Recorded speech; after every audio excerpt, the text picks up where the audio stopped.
Right everyone, I just wanted to show this game that I've been working on.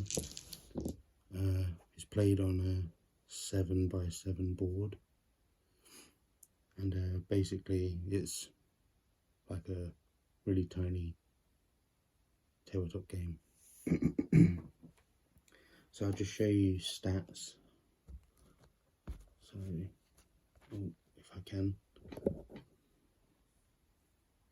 stats for everything. And then we have the two teams. So team number one, we've got, for the leader, they've got a fighter, an elite fighter, an elite ranger, and then a grunt fighter and a grunt ranger. Team two has a leader ranger, elite fighter, grunt fighter, and grunt fighter. So orange dice are going to represent the necromancer and his undead.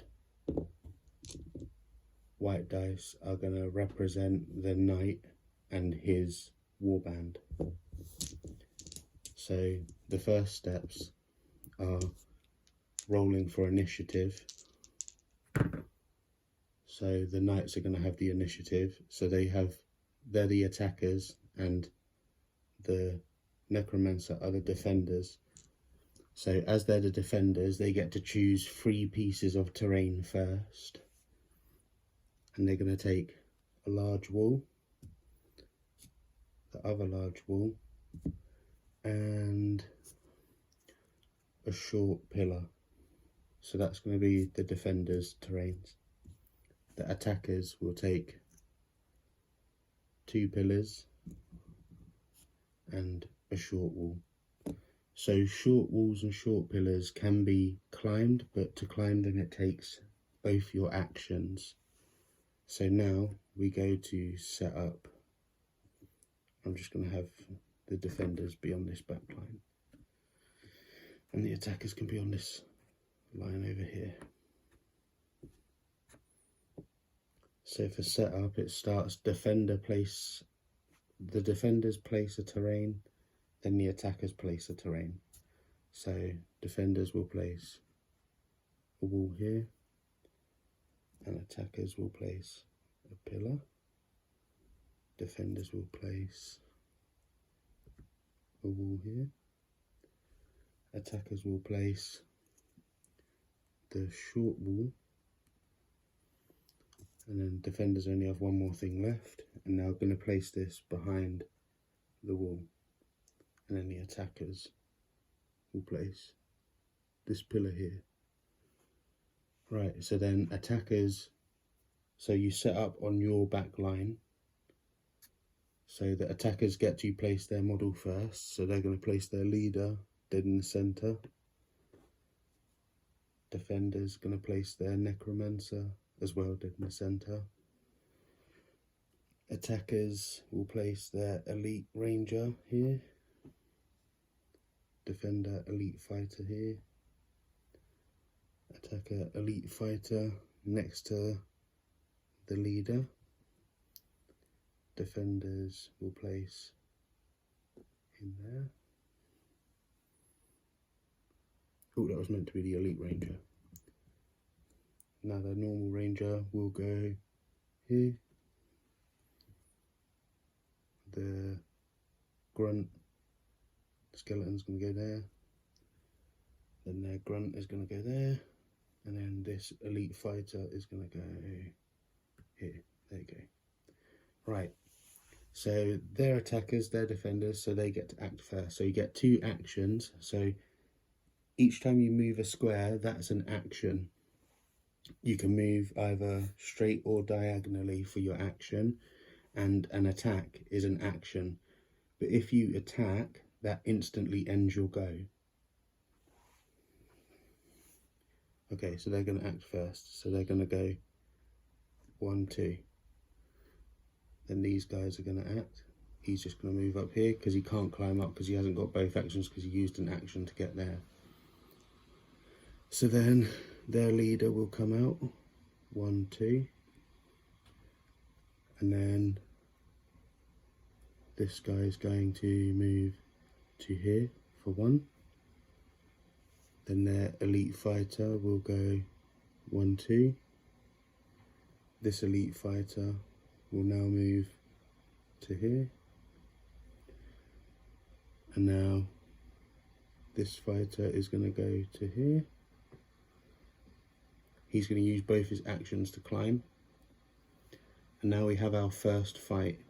So this fighter against this fighter, so they get 3 dice each, so 3 for the zombie grunt and 3 for the human grunt, and 5s are hits and 6s are critical hits. Critical hits can cancel out 5s and 6s, and 5s can only cancel out 5s. So it's basically whoever has the most successes at the end kills the other person. So I'll roll, and we got no hits. So I'm just gonna have the zombie now do his attacks. So it'll be the same thing again, 3 each. Oh, so the zombie rolled 2 criticals, and they rolled 2 4s and a 3. So this guy's dead. So now it comes back to the attacker's turn, and they're going to move their elite fighter 1, 2. Right, so now we've got an elite fighter versus an elite fighter. So that will be 4 attacks to 4 attacks.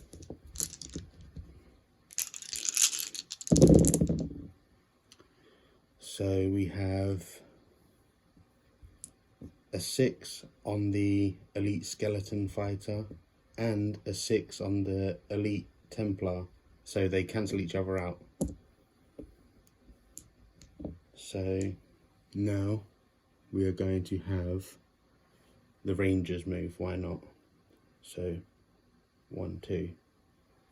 Now it comes back to the defenders, and he's going to move here for 1 action, and then he's going to fight. And because he has an ally, he will gain an extra dice. So it's usually 4 dice for the undead, but because there's him there, they'll get 5. So that's 5 dice to 4 dice.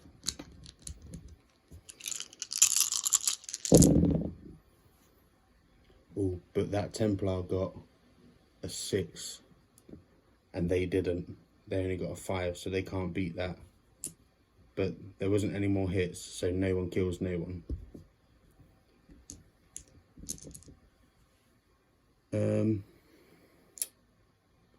I can't even remember whose turn it is. Oh yeah, he attacked, didn't he? So now it's back to them. So he is now going to attack, but they will still get the boost because they've got someone helping, so it's 5 to 4 again.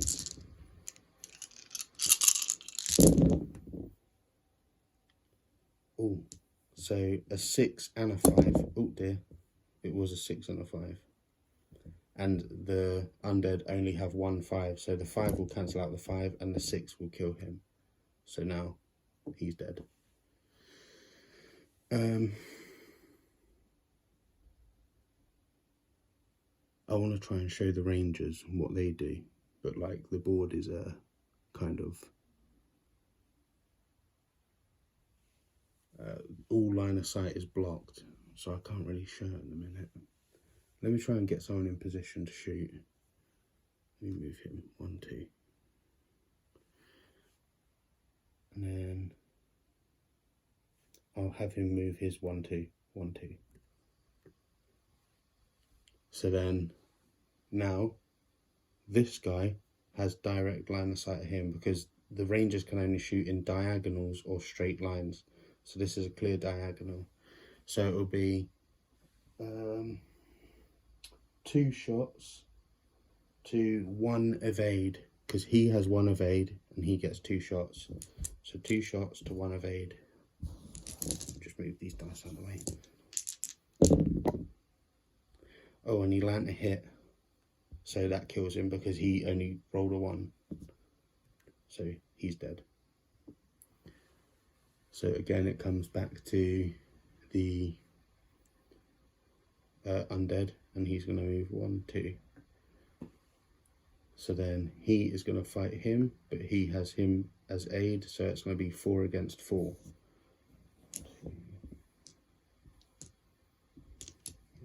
Four.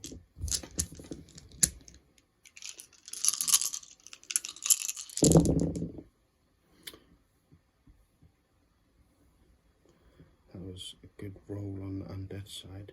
So the Templar rolled a 6 and a 5, but the undead rolled 2 6s and a 5.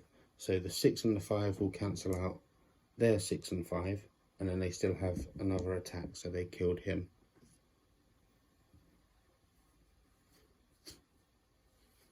So now it's undead's turn.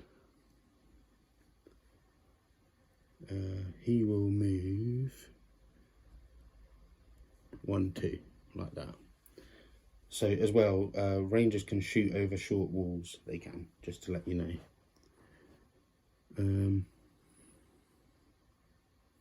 Let's have a see.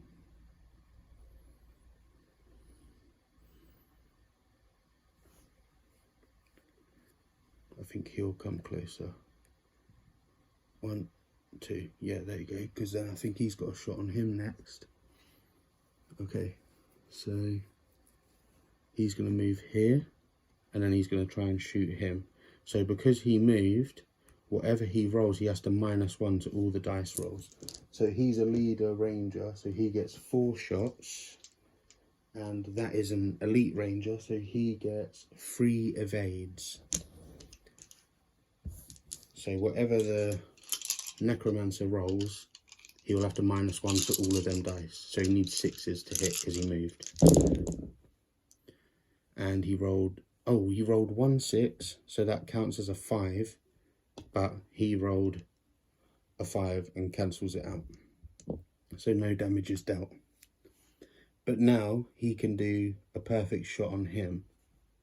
So he gets 3 shots to 3 evades. 1 2 3. 1 2 3.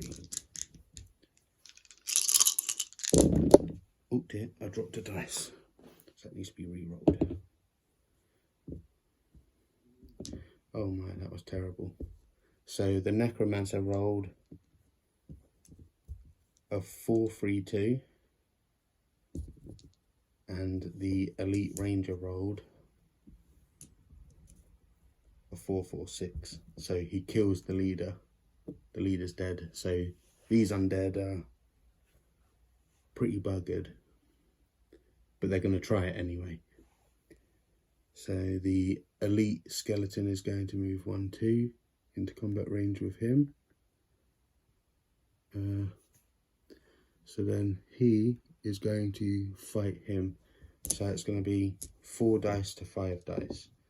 The human leader has 5 dice, and the elite skeleton has 4 dice.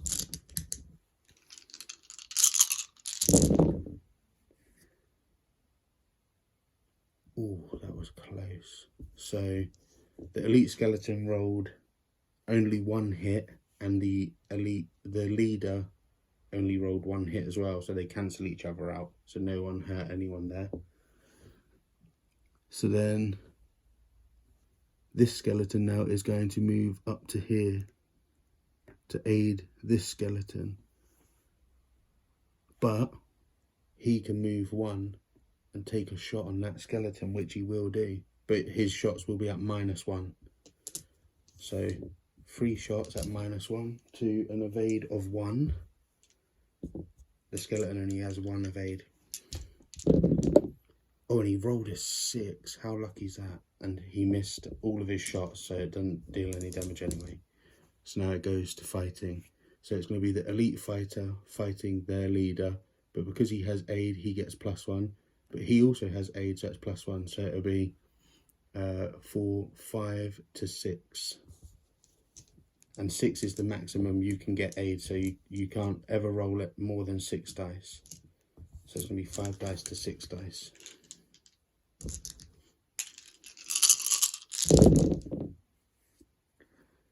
Oh my, that was such a good roll for them. So these were all the hits. So he dies. And now it is time for the final skeleton to be put out of his misery. So he has 5 rolls, but +1 for him, so 6, and he has 3 rolls. 1, 2, 3, 4, 5, 6 to 3 rolls. So now we can say goodbye to the little skeleton. Yeah, so there was a hit in there. Only one though. 1 hit, killing the skeleton. So this knight is the victor. Well done him.